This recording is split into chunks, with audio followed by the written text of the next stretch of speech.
ગુજરાતની અંદર સ્કૂલો અને કોર્ટોમાં બોમ્બ મુકાયાના ઈમેલ તો અવારનવાર મળતા જ હોય છે, પરંતુ આજે ગુજરાતનું જે સર્વોચ્ચ સ્થાન ગણાય સચિવાલય અને વિધાનસભા, આજે વિધાનસભાની અંદર બોમ્બ મુકાયાનો ઈમેલ મળતા અફડાતફડી મચી ગઈ છે.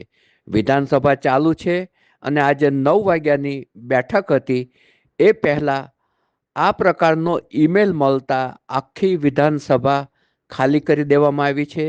મંત્રીઓ, ધારાસભ્યો, મંત્રીશ્રીઓનો સ્ટાફ અને અન્ય જે કોઈ કર્મચારીઓ અને બહારથી આવેલા લોકો હતા તે તમામને બહાર કાઢી અને એક એક ખૂણાની તપાસ બોમ્બ સ્ક્વોડ અને પોલીસ દ્વારા કરવામાં આવી રહી છે. તમામ ધારાસભ્યોને સ્વર્ણિમ સંકુલ 1 અને 2 ખાતે લઈ જવાયા છે. કેટલાક ધારાસભ્યો અધ્યક્ષશ્રીની ચેમ્બરમાં બેઠા છે અને આ આવતીકાલથી જોગાનું જોગ ચૈત્ર નવરાત્રી શરૂ થઈ રહી છે, ત્યારે આ પ્રકારની બોમ્બની ધમકી જે આપવામાં આવી છે એનાથી અનેક પ્રકારના તર્ક વિતર્કો શરૂ થયા છે.